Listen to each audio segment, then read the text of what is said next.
نحمده ونصلي على رسوله الكريم أما بعد فأعوذ بالله من الشيطان الرجيم بسم الله الرحمن الرحيم وذكر في الكتاب مريم صدق الله العظيم اللهم صل على محمد في أول ووسط وآخر كلامنا سبحان ربك رب العزة عما يصفون وسلام على المرسلين والحمد لله رب العالمين۔ محترم سامعین، آج آپ کے سامنے سورہ مریم اور سورہ طٰہٰ کا خلاصہ پیش کیا جائے گا۔ پارہ نمبر 16۔ سورہ مریم مکہ ہی میں نازل ہوئی اور اس سورت کا نام مریم اس لیے رکھا گیا کہ اس کے اندر حضرت مریم علیہ السلام کا واقعہ تفصیل کے ساتھ ذکر ہوا ہے۔ اس کتاب میں مریم کا بھی تذکرہ کرو، اس وقت کا تذکرہ جب وہ اپنے گھر والوں سے الگ ہو کر اس جگہ چلی گئی جو مشرق کی طرف واقع تھا۔ پھر انہوں نے ان لوگوں کے اور اپنے درمیان ایک پردہ ڈال دیا۔ الگ جا کر پردہ ڈالنے کی وجہ بعض مفسرین نے، خاص طور پر علامہ قرطبی نے یہ بات کہی ہے کہ عبادت کے لیے تنہائی اختیار کر لی تھی۔ اس موقع پر ہم نے ان کے پاس اپنی روح یعنی ایک فرشتے کو بھیجا جو ان کے سامنے ایک مکمل انسان کی شکل میں ظاہر ہوئے۔ مریم نے کہا، میں خدا رحمان کی پناہ مانگتی ہوں، اگر تم میں خدا کا خوف ہو تو یہاں سے ہٹ جاؤ۔ فرشتے نے کہا، میں تو تمہارے رب کا بھیجا ہوا فرشتہ ہوں، اس لیے آیا ہوں تاکہ تمہیں ایک پاکیزہ لڑکا دوں۔ پاکیزہ ہونے سے مراد یہ ہے کہ وہ اپنے نسب اور اپنے اخلاق اور عادات کے اعتبار سے پاکیزہ ہوں گے۔ مریم نے کہا، میرے لڑکا کیسے ہو جائے گا جبکہ مجھے کسی انسان نے چھوا تک نہیں ہے، نہ میں کوئی بدکار عورت ہوں۔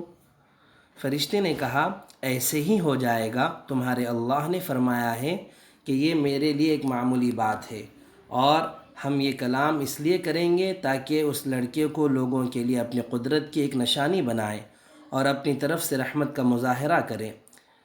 اور یہ بات پوری طے ہو چکی ہے۔ انسان کی پیدائش کا عام طریقہ تو یہ ہے کہ وہ مرد اور عورت دونوں کے ملاپ سے پیدا ہوتا ہے، نکاح کے ذریعے حلال طریقے سے یا زنا کے ذریعے بدکاری کے طریقے پر۔ لیکن اللہ تعالیٰ نے حضرت آدم علیہ السلام کو اس طرح پیدا فرمایا کہ ان کی پیدائش میں نہ کسی مرد کا کوئی دخل تھا نہ کسی عورت کا، اور اماں حوا کو چونکہ انہی کی پسلی سے پیدا کیا گیا اس لیے ان کی پیدائش میں مرد کا تو فی الجملہ دخل تھا، عورت کا کوئی دخل نہیں تھا۔ اب اللہ تعالیٰ نے پیدائش کی چوتھی صورت اپنی قدرت سے ظاہر فرمائی کہ حضرت عیسیٰ علیہ السلام کو باپ کے بغیر صرف ماں سے پیدا کیا۔ اس سے ایک تو اللہ کی قدرت کا مظاہرہ مقصود تھا، دوسرے وہ ایک پیغمبر کی حیثیت میں لوگوں کے لیے رحمت بن کر تشریف لا رہے تھے۔ پھر ہوا یہ کہ مریم کو اس بچے کا حمل ٹھہر گیا، اور جب ولادت کا وقت قریب آیا تو وہ اس کو لے کر لوگوں سے الگ ایک دور مقام پر چلی گئی۔ پھر زچگی کے درد نے انہیں ایک کھجور کے درخت کے پاس پہنچا دیا۔ وہ کہنے لگی، کاش میں اس سے پہلے ہی مر گئی ہوتی اور مر کر بھولی بصری ہو جاتی۔ ایک پاک باز عورت کو کنوارے پن میں بچہ پیدا ہونے کے تصور سے جو بے چینی ہو سکتی تھی وہ ظاہر بات ہے۔ اگرچہ عام حالات میں موت کی تمنا کرنا منع ہے، لیکن کسی دینی نقصان کے اندیشے سے ایسی تمنا منع نہیں ہے، اور ایسا لگتا ہے کہ شدید بے چینی کے عالم میں حضرت مریم علیہ السلام کو فرشتے کی دی ہوئی بشارتوں کی طرف وقتی طور سے دھیان نہیں رہا، اس لیے بے ساختہ یہ کلمہ زبان سے نکل گیا۔ پھر فرشتے نے ان کے نیچے ایک جگہ سے انہیں آواز دی کہ غم نہ کرو، تمہارے رب نے تمہارے نیچے ایک چشمہ پیدا کر دیا ہے، اور کھجور کے تنے کو اپنی طرف ہلاؤ، اس میں سے پکی ہوئی تازی کھجوریں تم پر جھڑیں گی، اب کھاؤ اور پیو اور آنکھیں ٹھنڈی رکھو۔ حضرت مریم علیہ السلام جس جگہ تشریف لے گئی تھیں وہ کچھ بلندی پر وہ جگہ تھی، شاید یہی جگہ بیت اللہ کہلاتی ہے جو بیت المقدس سے چند میل کے فاصلے پر ہے۔ اس کے نیچے نشیب میں فرشتے ان سے دوبارہ ہم کلام ہوئے اور انہیں تسلی دی کہ اللہ تعالیٰ نے آپ کے کھانے پینے کا یہ انتظام کیا کہ نیچے ایک چشمہ بہہ رہا ہے، اور معمولی کوشش سے تازہ کھجوریں آپ پر خود بخود جھڑ جائیں گی، جن میں پوری غذائیت بھی ہے اور تقویت کا سامان بھی ہے۔ اور اگر لوگوں میں سے کسی کو آتا دیکھو تو اشارے سے کہہ دینا کہ آج میں نے خدا رحمان کے لیے ایک روزی کی منت مانی ہے، اس لیے میں کسی بھی انسان سے بات نہیں کروں گی۔ بعض پچھلی شریعتوں میں بات چیت نہ کرنے کا روزہ رکھنا بھی عبادت کی ایک شکل تھی، حضور پاک صلی اللہ علیہ وسلم کی شریعت میں یہ نہیں ہے۔ اب ایسا روزہ رکھنا بھی جائز نہیں ہے، اللہ کی طرف سے ان کو ہدایت دی گئی کہ وہ ایسے روزے کی منت مان کر روزہ رکھ لیں اور کوئی بات چیت کسی سے نہ کریں، اشاروں سے بات کر دیں اور کہہ دیں کہ میں روزے سے ہوں، تاکہ خواہ لوگوں کے سوال و جواب سے مزید تکلیف نہ ہو۔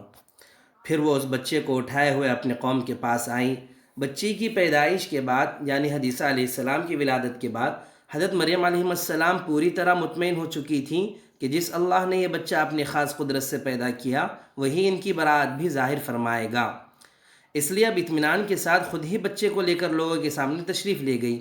وہ کہنے لگے، مریم تم نے بڑا غضب ڈھایا، اے ہارون کی بہن، یہ بھی ممکن ہے کہ حضرت مریم علیہ السلام حضرت ہارون علیہ السلام کی اولاد میں سے ہوں اور ان کے خاندان کی طرف منسوب کر کے ان کو ہارون کی بہن کہہ دیا گیا ہو، جیسے حضرت ہود علیہ السلام کو عاد کا بھائی کہا گیا، اور یہ بھی ممکن ہے کہ ان کے کسی بھائی کا نام ہارون ہو، چونکہ وہ نیک نام بزرگ تھے اس لیے ان کی قوم نے ان کا حوالہ دے کر طعنے مارے کہ اے ہارون کی بہن، نہ تو تمہارا باپ کوئی برا آدمی تھا نہ تمہاری ماں کوئی بدکار عورت تھی۔ یہ بات سننے کے بعد حضرت مریم نے اس بچے کی طرف اشارہ کیا۔ لوگوں نے کہا، بھلا ہم اس سے کیسے بات کریں جو ابھی پالنے میں پڑا ہوا ہے، بچہ ہے، گود میں ہے۔ اس پر بچہ بول اٹھا، قال انی عبد اللہ، میں اللہ کا بندہ ہوں، اس نے مجھے کتاب دی ہے اور نبی بنایا ہے، یعنی بڑے ہو کر مجھے انجیل عطا کی جائے گی اور نبی بنایا جائے گا، اور یہ بات اتنی یقینی ہے جیسے ہو ہی چکی۔ دودھ پیتے بچے کا اس طرح بولنا اللہ کی طرف سے کھلا ہوا معجزہ تھا، جس نے حضرت مریم علیہ السلام کی براءت بالکل واضح کر دی، یعنی جو بدگمانیاں اور جو تہمتیں ان پر لگائی جا رہی تھیں وہ دور ہو گئی۔ اور جہاں بھی میں رہوں مجھے بابرکت بنایا ہے، اور جب تک میں زندہ رہوں مجھے نماز اور زکوٰۃ کا حکم دیا گیا، یعنی جب تک میں اس دنیا میں زندہ رہوں گا مجھ پر نماز اور زکوٰۃ فرض رہے گی، اور مجھے اپنے والدہ کا فرما بردار بنایا ہے، مجھے سرکش اور سنگ دل نہیں بنایا، اور اللہ کی طرف سے سلامتی ہے مجھ پر، اس دن بھی جب میں پیدا ہوا اور اس دن بھی جس دن میں مروں گا، اور اس دن بھی جب مجھے دوبارہ زندہ کر کے اٹھایا جائے گا۔ یہ ہیں عیسیٰ ابن مریم، ان کی حقیقت کے بارے میں سچی بات یہ ہے جس میں لوگ جھگڑ رہے ہیں۔ اس پورے واقعے کو ذکر فرما کر یہ نتیجہ نکلا گیا کہ عیسائیوں اور یہودیوں نے حضرت عیسیٰ علیہ السلام کے بارے میں جو غلط باتیں اختیار کر رکھی ہیں اس کی کوئی حقیقت نہیں، نہ وہ الزامات درست ہیں جو یہودیوں نے ان پر لگائے، اور نہ انہیں اللہ کا بیٹا ماننا صحیح ہے جیسا کہ عیسائیوں نے مانا۔ اللہ تعالیٰ کو کسی بیٹے کی کوئی ضرورت نہیں، اللہ ہر چیز سے بے نیاز ہے۔ آگے اللہ تعالیٰ ابراہیم کا تذکرہ فرماتے ہیں کہ اس قرآن میں ابراہیم کا بھی تذکرہ کرو، بے شک وہ سچائی کے خوگر نبی تھے۔ یاد کرو جب انہوں نے اپنے باپ سے کہا تھا، آزر سے، ابا جان آپ ایسی چیزوں کی کیوں عبادت کرتے ہیں جو نہ سن سکتی ہیں، نہ دیکھ سکتی ہیں، نہ آپ کا کوئی کام کر سکتی ہیں۔ حضرت ابراہیم علیہ السلام کے والد آزر نہ صرف بت پرست تھے بلکہ خود بت تراشی کیا کرتے تھے، خود بت بنایا کرتے تھے اور خود بیچا بھی کرتے تھے۔ ابا جان میرے پاس ایک ایسا علم آیا ہے جو آپ کے پاس نہیں ہے، اس لیے میری بات مان لیجئے، میں آپ کو سیدھا راستہ بتلا دوں گا۔ ابا جان شیطان کی عبادت نہ کیجیے، یقین جانیے کہ شیطان اللہ کا نافرمان ہے۔ ابا جان مجھے اندیشہ ہے کہ اللہ کی طرف سے آپ کو کوئی عذاب نہ آ پکڑے جس کے نتیجے میں آپ شیطان کے ساتھی بن کر رہ جائیں۔ ان کے باپ نے کہا، ابراہیم کیا تم میرے خداؤں سے بیزار ہو؟ یاد رکھو اگر تم باز نہ آئے تو میں تم پر پتھر برساؤں گا، اور اب تم ہمیشہ کے لیے مجھ سے دور ہو جاؤ۔ ابراہیم نے کہا، میں آپ کو رخصت کا سلام کرتا ہوں۔ عام حالات میں کافروں کو سلام کی ابتدا کرنا جائز نہیں ہے، لیکن جہاں کوئی دینی مصلحت داعی ہو تو اس نیت سے سلام کرنے کی گنجائش مل سکتی ہے کہ اللہ تعالیٰ اسے اسلام کی توفیق دے کر سلامتی سے ہمکنار کر دے۔ بہرحال تو حضرت ابراہیم نے رخصتی کا سلام کیا، میں اپنے پروردگار سے آپ کی بخشش کی دعا کروں گا۔ یہاں پر ایک بات ذہن میں رکھیں، سورہ توبہ اللہ تعالیٰ نے حضرت ابراہیم علیہ السلام کے اس وعدے کا حوالہ دیا، اور اس سے واضح ہوتا ہے کہ آپ نے یہ وعدہ اس وقت کیا تھا جب آپ کو یہ معلوم نہیں تھا کہ اس کے مقدر میں ایمان نہیں ہے۔ چنانچہ جب یہ بات معلوم ہو گئی تو پھر آپ اس کے لیے دعا کرنے سے رک گئے، اپنے باپ کے لیے بھی دعا نہیں کی۔ آخر میں انہوں نے کہا، بے شک وہ مجھ پر بہت مہربان ہے، حضرت ابراہیم علیہ السلام یہ کہتے ہوئے وہاں سے روانہ ہو گئے اور کہا میں آپ لوگوں سے بھی الگ ہوتا ہوں اور اللہ کو چھوڑ کر آپ لوگ جن جن کی عبادت کرتے ہیں ان سے بھی میں اور میرے پروردگار کو ان سے بھی میں دور ہوتا ہوں اور میں اپنے پروردگار کو پکارتا رہوں گا. مجھے پوری امید ہے کہ اپنے رب کو پکار کر میں کبھی نامراد نہیں ہوں گا. آگے اللہ تعالیٰ فرماتے ہیں فَخَلَفَ مِن بَعْدِهِمْ خَلْفٌ أَضَاعُوا الصَّلَاةَ وَاتَّبَعُوا الشَّهَوَاتِ فَسَوْفَ يَلْقَوْنَ غَيًّا. پھر ان کے بعد ایسے لوگ ان کی جگہ آئے جنہوں نے نمازوں کو برباد کیا اور اپنی نفسانی خواہشات کے پیچھے چلے، چنانچہ ان کی گمراہی بہت جلد ان کے سامنے آ جائے گی. اللہ تعالیٰ نے یہاں پر بے نمازیوں کے بارے میں اور جو اپنی زندگی کو نفسانی خواہشات کے متعلق گزارتے ہیں اس کی تابعداری میں، تو ان کو ایک وعید سنائی کہ فَسَوْفَ يَلْقَوْنَ غَيًّا، کہ ان کو وادی غے میں لے جا کر پھینکا جائے گا. علامہ ابن کثیر علیہ الرحمہ نے اپنی تفسیر ابن کثیر میں لکھا ہے کہ وادی غے کیا چیز ہے. وادی غے ایک ایسی وادی ہے جہنم میں جہاں پر سارے جہنمیوں کا خون پسینہ پیپ اس وادی غے میں جا کر جمع ہوتا ہے، اور اس وادی غے میں اللہ تعالیٰ بے نمازیوں کو اور اپنی نفسانی خواہشات کی پرستش کرنے والوں کو اور اپنی مرضی پر زندگی گزارنے والوں کو اللہ تعالیٰ اس وادی غے میں ڈالیں گے. اللہ پاک ہم سب کی اس سے حفاظت فرمائے. اللہ ہم سب کو نماز کی پابندی کے ساتھ اللہ کی اطاعت اور اس کے رسول کی اطاعت کرتے ہوئے زندگی گزارنے کی توفیق نصیب فرمائے. آگے اللہ کفار کا تذکرہ فرماتے ہیں اور کافر انسان یہ کہتا ہے کہ جب میں مر جاؤں گا تو کیا واقعی اس وقت مجھے زندہ کر کے نکالا جائے گا؟ کیا اس انسان کو یہ بات یاد نہیں آتی کہ ہم نے اسے شروع میں اس وقت پیدا کیا تھا جب وہ کچھ بھی نہیں تھا؟ یعنی جب انسان کا وجود بالکل تھا ہی نہیں تب اللہ نے اسے اپنی قدرت کاملہ سے پیدا کیا. اب مرنے کے بعد تو انسان کے جسم کے کچھ نہ کچھ حصے کسی نہ کسی شکل میں باقی رہتے ہی ہیں، تو ان کو دوبارہ زندگی دینا اللہ کے لیے کیا مشکل ہے؟ تو قسم ہے تمہارے اللہ کی، ہم ان کو اور ان کے ساتھ سارے شیطانوں کو ضرور اکٹھا کریں گے، پھر ان کو دوزخ کے گرد اس طرح لے کر آئیں گے کہ یہ سب گھٹنوں کے بل گرے ہوئے ہوں گے. پھر ان کے ہر گروہ میں سے ان لوگوں کو کھینچ نکالیں گے جو اللہ کے ساتھ سرکشی کرنے میں، اس کی نافرمانی میں زیادہ سخت تھے. پھر یہ بات ہم ہی خوب جانتے ہیں کہ وہ کون لوگ ہیں جو سب سے پہلے اس دوزخ میں جھونکے جانے کے زیادہ مستحق ہیں، اور تم میں سے کوئی نہیں ہے جس کا اس دوزخ پر گزر نہ ہو. اس بات کا تمہارے پروردگار نے حتماً طور پر ذمہ لیا ہے. پھر جن لوگوں نے تقوی اختیار کیا ہے تم میں سے کوئی نہیں ہے جس کا اس دوزخ پر گزر نہ ہو. اس سے مراد پل صراط ہے جو دوزخ ہی پر بنا ہوا ہے، اور اس پل پر سے ہر شخص کو گزرنا ہوگا، چاہے وہ مسلمان ہو یا کافر، نیک ہو یا برا. نیک لوگ تو اس پل سے اس طرح گزر جائیں گے کہ انہیں دوزخ کی ذرا سی بھی تکلیف نہیں ہوگی، اور کافر اور برے اعمال کرنے والے لوگوں کو دوزخ میں گرا دیا جائے گا.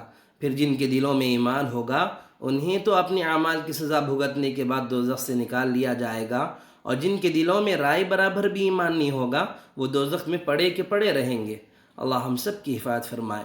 اور نیک لوگوں کو دوزخ سے گزارنے کی حکمت یہ بھی ہے کہ جہنم کے ہولناک نظارے دیکھنے کے بعد جنت کی قدر و قیمت یقیناً زیادہ ہو جائے گی. آگے اللہ فرماتے ہیں کہ اس بات کا تمہارے اللہ نے حتمی طور پر ذمہ لے رکھا ہے. پھر جن لوگوں نے تقوی اختیار کیا انہیں تو ہم نجات دے دیں گے، اور جو ظالم ہیں انہیں اس حالت میں چھوڑ دیں گے کہ وہ دوزخ میں گھٹنوں کے بل پڑے کے پڑے رہیں گے. جب ان کے سامنے ہماری کھلی آیتیں تلاوت کی جاتی ہیں تو کافر لوگ مومنوں سے کہتے ہیں کہ بتاؤ ہم دونوں فریقوں میں سے کس کا مقام زیادہ بہتر ہے اور کس کی مجلس زیادہ اچھی ہے، اور یہ نہیں دیکھتے کہ ان سے پہلے ہم کتنی نسلوں کو ہلاک کر دیے ہیں جو اپنے ساز و سامان اور ظاہری آن بان میں ان سے کہیں زیادہ بہتر تھے. کہہ دو کہ جو لوگ گمراہی میں پڑے ہیں ان کے لیے مناسب یہی ہے کہ اللہ انہیں خوب ڈھیل دیتا رہے، یہاں تک کہ جب یہ لوگ وہ چیز خود دیکھ لیں گے جس سے انہیں ڈرایا جا رہا ہے، چاہے وہ اس دنیا کا عذاب ہو یا قیامت، تو اس وقت انہیں پتہ چلے گا کہ بدترین مقام کس کا تھا اور لشکر کس کا زیادہ کمزور تھا. آگے اللہ تذکرہ فرماتے ہیں کہ اے نبی جی، کیا تمہیں یہ بات معلوم نہیں کہ ہم نے کافروں پر شیاطین کو چھوڑ رکھے ہیں جو انہیں برابر اکساتے رہتے ہیں، لہذا تم ان کے معاملے میں جلدی نہ کرو، ہم تو ان کے لیے گنتی گن رہے ہیں۔ اس دن کو نہ بھولو جس دن ہم سارے متقی لوگوں کو مہمان بنا کر اللہ کے پاس جمع کریں گے، اور مجرموں کو پیاسے جانوروں کی طرح ہنکا کر دوزخ کی طرف لے جائیں گے۔ لوگوں کو کسی کی سفارش کرنے کا اختیار بھی نہیں ہوگا سوائے ان لوگوں کے جنہوں نے اللہ سے کوئی اجازت حاصل کر لی ہو۔ اور یہ لوگ کہتے ہیں کہ خدا کی کوئی اولاد ہے۔ ایسی بات کہنے والوں، حقیقت یہ ہے کہ تم نے بڑی سنگین حرکت کی ہے۔ کیا بعید ہے کہ اس کی وجہ سے آسمان پھٹ پڑے، زمین شق ہو جائے، پہاڑ ٹوٹ کر گر پڑیں، کہ ان لوگوں نے خدا رحمان کے لیے اولاد ہونے کا دعویٰ کیا، حالانکہ اللہ کی یہ شان نہیں ہے کہ اس کی کوئی اولاد ہو۔ آسمان و زمین میں جتنے لوگ ہیں ان میں سے کوئی ایسا نہیں جو اللہ کے حضور بندہ بن کر نہ آئے۔ یقین رکھو اس نے سب کا احاطہ کر رکھا ہے، انہیں خوب اچھی طرح گن رکھا ہے، اور قیامت کے دن میں ایک ایک شخص اس کے پاس اکیلا آئے گا۔ ہاں بے شک جو لوگ ایمان لائے، انہوں نے اچھے کام کیے، اللہ ان کے دلوں میں محبت پیدا کر دے گا۔ چنانچہ اے نبی، ہم نے اس قرآن کو تمہاری زبان میں آسان بنا دیا ہے تاکہ تم اس کے ذریعے متقی لوگوں کو خوشخبری دو، اور اسی کے ذریعے ان لوگوں کو ڈراؤ جو ضد کی وجہ سے جھگڑے پر آمدہ ہیں۔ اس سے پہلے ہم کتنی ہی قوموں کو ہلاک کر چکے ہیں، کیا تمہیں ٹٹولنے سے بھی ان میں سے کسی کا پتہ ملتا ہے، یا ان میں سے کسی کی بھنگ بھی تمہیں سنائی دیتی ہے؟ نہیں، اللہ جس کو اپنے عذاب میں گرفتار کر دیتے ہیں اس کا نام و نشان مٹا کر رکھ دیتے ہیں۔ یہاں پر سورہ مریم ختم ہوتی ہے، آگے سورہ طٰہٰ کا تذکرہ اللہ فرماتے ہیں۔ سورہ طٰہٰ مکے ہی میں نازل ہوئی اور مکے کے ابتدائی دور میں نازل ہوئی۔ مستند روایات سے یہ بات معلوم ہوتی ہے کہ حضرت عمر ابن الخطاب رضی اللہ عنہ اسی صورت کو سن کر اسلام لائے تھے۔ ان کی بہن حضرت فاطمہ اور ان کے بہن بھائی حضرت سعید بن زید رضی اللہ عنہما ان سے پہلے خفیہ طور پر اسلام لا چکے تھے، جس کا انہیں پتہ تو نہیں تھا۔ ایک روز وہ گھر سے حضور پاک صلی اللہ علیہ وسلم کو قتل کرنے کے ارادے سے نکلے۔ راستے میں نعیم بن عبداللہ نامی ایک صاحب انہیں ملے۔ انہوں نے حضرت عمر سے کہا کہ آپ پہلے اپنے گھر کی خبر لیں جہاں آپ کی بہن اور بہن بھائی مسلمان ہو چکے ہیں۔ حضرت عمر غصے کے عالم میں واپس آئے تو بہن اور بہن بھائی حضرت خباب سے سورہ طٰہٰ پڑھ رہے تھے۔ حضرت عمر کو آتا دیکھا تو انہوں نے وہ صحیفے جس پر سورہ طٰہٰ لکھی ہوئی تھی کہیں چھپا دیا، لیکن حضرت عمر پڑھنے کی آواز سن چکے تھے۔ انہوں نے کہا کہ مجھے پتہ چل گیا ہے کہ تم مسلمان ہو چکے ہو، اور یہ کہہ کر بہن اور بہن بھائی دونوں کو بہت مارا۔ اس وقت ان دونوں نے کہا کہ آپ ہمیں کوئی بھی سزا دیں، ہم مسلمان ہو چکے ہیں، اور حضرت محمد صلی اللہ علیہ وسلم پر جو کتاب قرآن مجید اللہ کی طرف سے نازل ہوئی ہے وہ پڑھ رہے تھے۔ حضرت عمر نے کہا اچھا مجھے بھی دکھاؤ وہ کیسا کلام ہے۔ بہن نے ان سے کہا کہ پہلے آپ غسل کر کے آئیں، صحیفے میں آپ کو دکھاتی ہوں۔ اسے پڑھ کر حضرت عمر رضی اللہ عنہ بے ساختہ خاموش ہو گئے، بالکل آپ کے اوپر سکونت قائم ہو گئی، اور انہیں یقین ہو گیا کہ یہ کسی انسان کا نہیں اللہ کا کلام ہے۔ حضرت خباب رضی اللہ عنہ نے بھی انہیں اسلام لانے کی ترغیب دی اور بتایا کہ سرور دو عالم صلی اللہ علیہ وسلم نے یہ دعا فرمائی ہے کہ اللہ تعالیٰ ابو جہل یا عمر ابن الخطاب میں سے کسی ایک کو اسلام کی توفیق دے کر اسلام کو قوت کا سامان مہیا کرے۔ چنانچہ اسی وقت وہ حضور پاک صلی اللہ علیہ وسلم کی خدمت میں حاضر ہوئے، اسلام قبول کیا۔ جس زمانے میں یہ صورت نازل ہوئی وہ مسلمانوں کے لیے بڑی آزمائش اور تکلیفوں کا زمانہ تھا۔ مکے کے کافر ان پر ان کی زندگی کو تنگ کر رکھے تھے، اس لیے اس صورت کا بنیادی مقصد ان کو تسلی دینا تھا کہ اس قسم کی آزمائشیں حق کے علمبرداروں کو ہر زمانے میں پیش آئی ہیں، لیکن آخری انجام انہی کے حق میں ہوا ہے۔ چنانچہ اسی سلسلے میں حضرت موسیٰ علیہ السلام کا واقعہ نہایت تفصیل کے ساتھ اسی صورت میں بیان ہوا ہے، جس سے دونوں باتیں ثابت ہوتی ہیں، یہ بھی کہ ایمان والوں کو آزمائشوں کا سامنا کرنا پڑتا ہے، اور یہ بھی کہ آخری کامیابی انہی کی ہوتی ہے۔ اس کے علاوہ یہ بھی ثابت کرنا مقصود ہے کہ تمام انبیاء کرام علیہ السلام کی بنیادی دعوت ایک ہی ہوتی ہے کہ انسان خدا واحد پر ایمان لائے اور اس کے ساتھ کسی کو شریک نہ ٹھہرائے۔ اس سورت کی ابتدا ہی طٰہٰ کے لفظ سے ہوتی ہے، اسی مناسبت سے اس کا نام سورہ طٰہٰ رکھا گیا۔ اللہ فرماتے ہیں ہم نے تم پر قرآن اس لیے نازل نہیں کیا کہ تم تکلیف اٹھاؤ۔ حضور پاک صلی اللہ علیہ وسلم شروع میں ساری رات جاگ کر اللہ کی عبادت فرماتے تھے، یہاں تک کہ آپ کے پاؤں سوج جاتے تھے۔ اس آیت نے ارشاد فرمایا کہ آپ کو اتنی تکلیف اٹھانے کی ضرورت نہیں ہے۔ چنانچہ اس آیت کے نازل ہو جانے کے بعد آپ نے رات کے شروع حصے میں سونا اور آخری حصے میں عبادت کرنا شروع کیا۔ آگے اللہ تعالیٰ فرماتے ہیں، اے نبی صلی اللہ علیہ وسلم، کیا تم تک موسیٰ کا واقعہ پہنچا ہے؟ یہ اس وقت کی بات ہے جب ان کو ایک آگ نظر آئی تو انہوں نے اپنے گھر والوں سے کہا، تم یہیں ٹھہرو، میں نے ایک آگ دیکھی ہے، شاید میں اس میں سے کوئی شعلہ تمہارے پاس لے آؤں یا اس آگ کے پاس مجھے راستے کا پتہ مل جائے۔ سورہ قصص میں آگے اس واقعے کی تفصیل آنے والی ہے۔ حضرت موسیٰ علیہ السلام مدین میں ایک عرصے دراز گزارنے کے بعد اپنی اہلیہ کو لے کر مصر کی طرف روانہ ہوئے تھے۔ جب صحرائے سینا میں پہنچے جنگلات میں تو راستہ بھول گئے اور سخت سردی کا بھی احساس ہوا۔ اس وقت اللہ کی طرف سے ایک آگ کی سی شکل نظر آئی جو در حقیقت ایک نور تھا۔ اس وقت انہوں نے اپنی اہلیہ کو وہاں رکنے کی ہدایت دی اور خود آگ کی طرف چل دیے۔ چنانچہ جب وہ آگ کے پاس پہنچے تو انہیں آواز دی گئی کہ اے موسیٰ، یقین سے جان لو کہ میں ہی تمہارا رب ہوں، اب تم اپنے جوتے اتار دو، تم اس وقت مقدس وادی میں ہو۔ سوال پیدا ہو سکتا ہے کہ حضرت موسیٰ علیہ السلام کو یہ کیسے یقین آیا کہ یہ آواز اللہ کی طرف سے آ رہی ہے؟ اس کا جواب یہ ہے کہ اللہ نے ان کے دل کو یہ اطمینان دیا کہ اللہ ہی سے ہم کلام ہیں، اور حالات بھی ایسے پیدا کر دیے ہیں کہ انہیں یقین آ جائے۔ اور میں نے تمہیں نبوت کے لیے منتخب کیا، لہذا جو بات وحی کے ذریعے کہی جا رہی ہیں اسے غور سے سنو۔ حقیقت یہ ہے کہ میں ہی اللہ ہوں، میرے سوا کوئی معبود نہیں، اس لیے میری عبادت کرو اور مجھے یاد رکھنے کے لیے نماز کی پابندی کرتے رہو۔ یقین جانو کہ قیامت کی گھڑی آنے والی ہے، میں اس کے وقت کو خفیہ رکھنا چاہتا ہوں تاکہ ہر شخص کو اس کے کیے کا بدلہ ملے، لہذا کوئی شخص تمہیں اس سے ہرگز غافل نہ کرنے پائے جو اس پر ایمان نہ رکھتا ہو، اپنی خواہشات کے پیچھے چلتا ہو، ورنہ تم ہلاکت میں پڑ جاؤ گے۔ اور موسیٰ، یہ تمہارے دائیں ہاتھ میں کیا ہے؟ سیدھے ہاتھ میں۔ موسیٰ نے کہا، یہ میری لاٹھی ہے، میں اس کا سہارا لیتا ہوں، نیند آنے پر اسی کو گاڑ کر اس سے ٹیک لگا کے سو جاتے ہیں، اور اسی سے اپنی بکریوں پر درخت سے پتے جھاڑتا ہوں، اور اسی سے میری دوسری ضروریات بھی پوری ہوتی ہیں۔ فرمایا، موسیٰ، اسے نیچے پھینک دو۔ چنانچہ انہوں نے اسے پھینک دیا، بس پھر کیا تھا، وہ اچانک ایک دوڑتا ہوا سانپ بن گیا۔ اللہ نے فرمایا، اسے پکڑ لو، ڈرو نہیں، ہم ابھی اسے اس کی پچھلی حالت پر لوٹا دیں گے، اور اپنے ہاتھ کو اپنے بغل میں دباؤ، وہ کسی بیماری کے بغیر سفید ہو کر نکلے گا، یعنی جب ہاتھ کو بغل سے نکالو گے تو سفیدی سے چمک رہا ہوگا۔ یہ سفید برس وغیرہ کی کسی بیماری کی وجہ سے نہیں ہوگی، یہ تمہاری نبوت کی ایک اور نشانی ہوگی۔ یہ ہم اس لیے کر رہے ہیں تاکہ اپنی بڑی نشانیوں میں سے کچھ تمہیں دکھائیں۔ اب فرعون کے پاس جاؤ، وہ نافرمانی میں حد سے آگے نکل گیا۔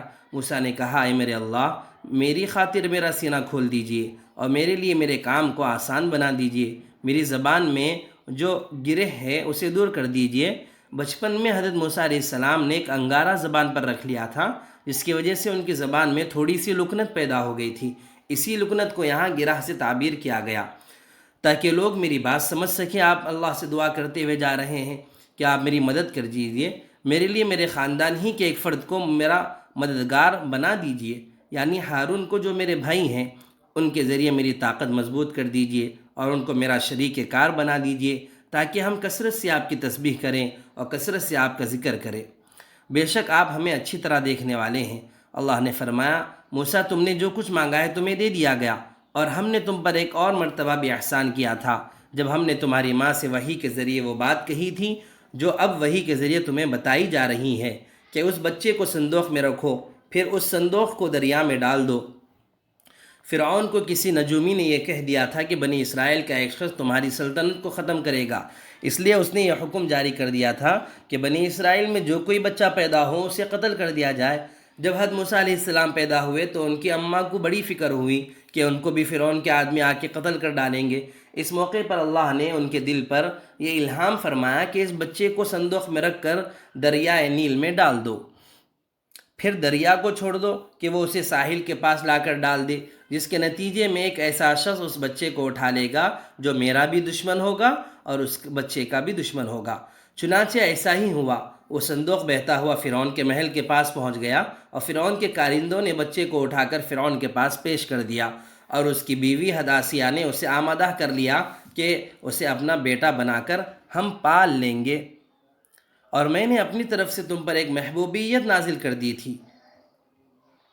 حضرت موسیٰ علیہ السلام کی شکل و صورت میں اللہ نے ایسی معصومیت رکھ دی تھی کہ جو بھی آپ کو دیکھتا آپ سے محبت کرتا، اسی وجہ سے فرعون بھی انہیں اپنے گھر میں رکھنے پر خوش ہو گیا، اور یہ سب اس لیے کیا تھا کہ تم میری نگرانی میں پرورش پاؤ۔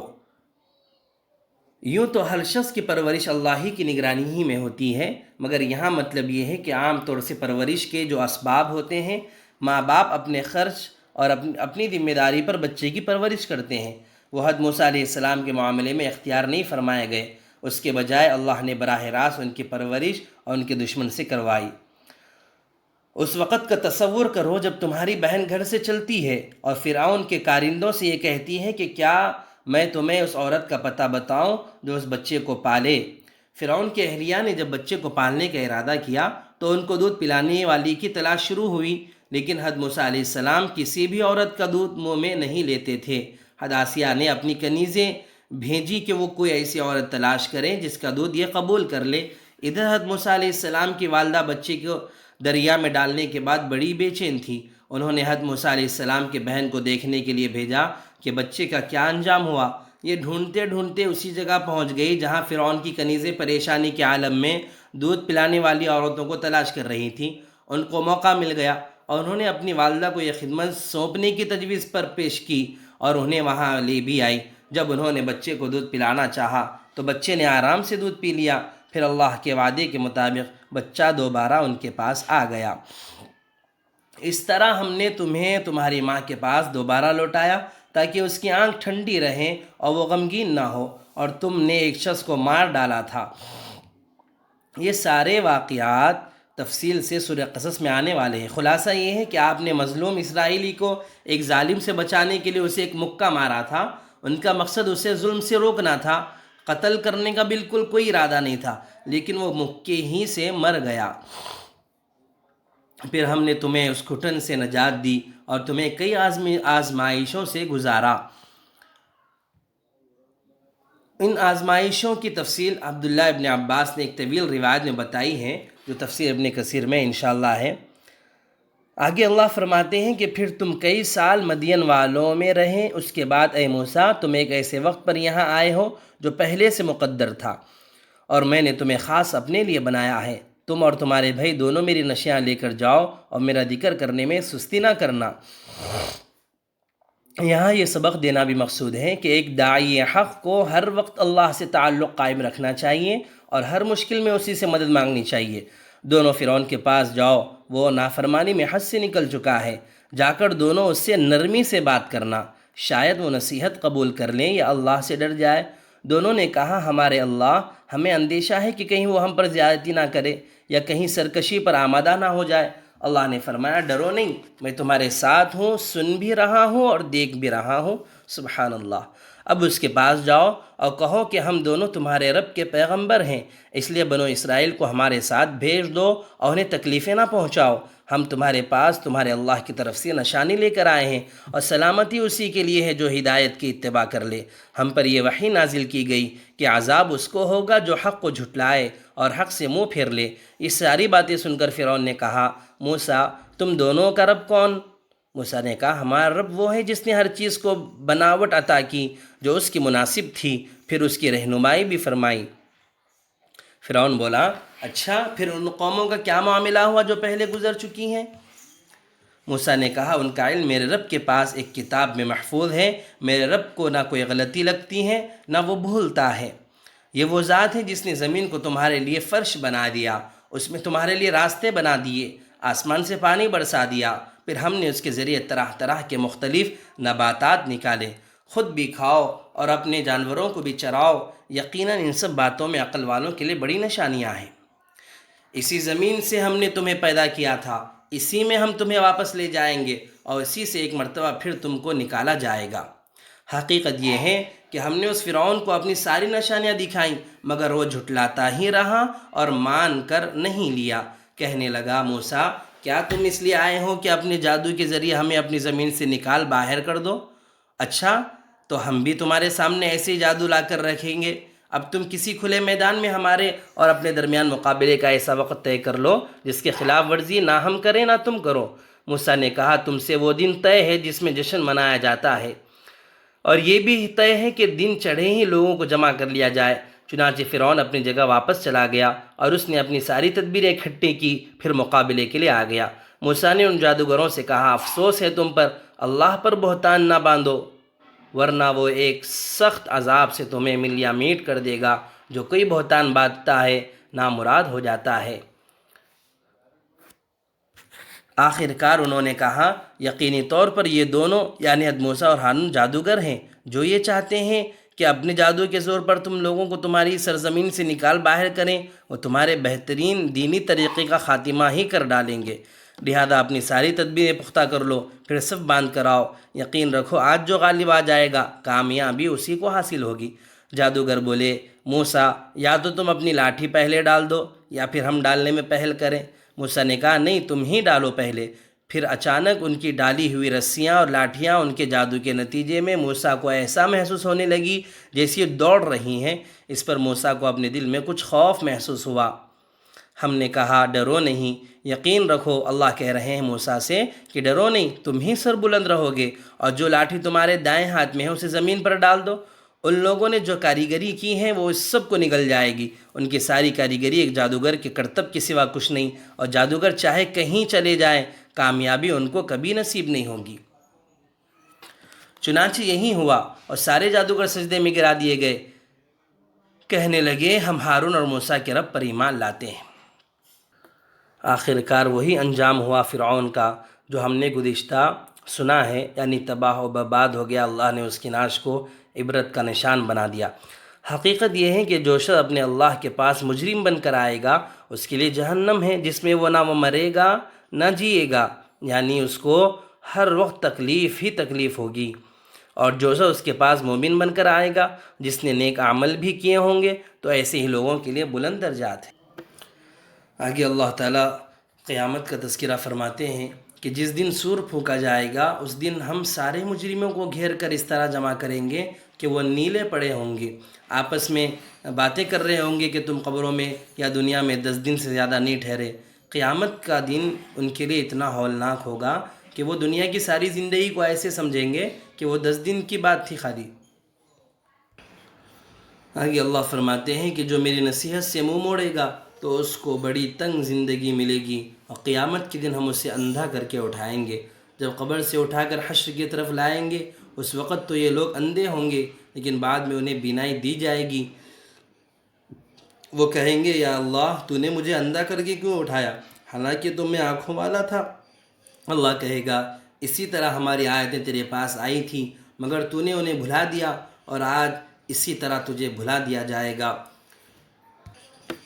آگے اللہ تعالیٰ نبی کو مخاطب کر کے کہہ رہے ہیں کہ دنیاوی زندگی کی اس بہار کی طرف آنکھیں اٹھا کر بھی نہ دیکھیے جو ہم نے ان کافروں میں سے مختلف لوگوں کو مزے اڑانے کے لیے دی ہیں، تاکہ ہم ان کو اس کے ذریعے آزمائیں، اور تمہارا رب کا رزق سب سے بہتر، سب سے زیادہ دیر رہنے والا ہے۔ اپنے گھر والوں کو نماز کا حکم دیجیے اور خود بھی اس پر ثابت قدم رہیے۔ ہم تم سے رزق نہیں چاہتے، رزق تو ہم تمہیں دیں گے، اور بہترین انجام تقوی ہی کا ہے۔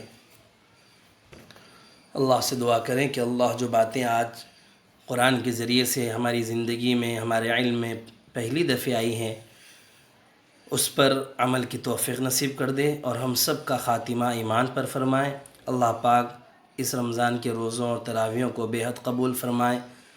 وآخر دعوانا الحمدللہ رب العالمین۔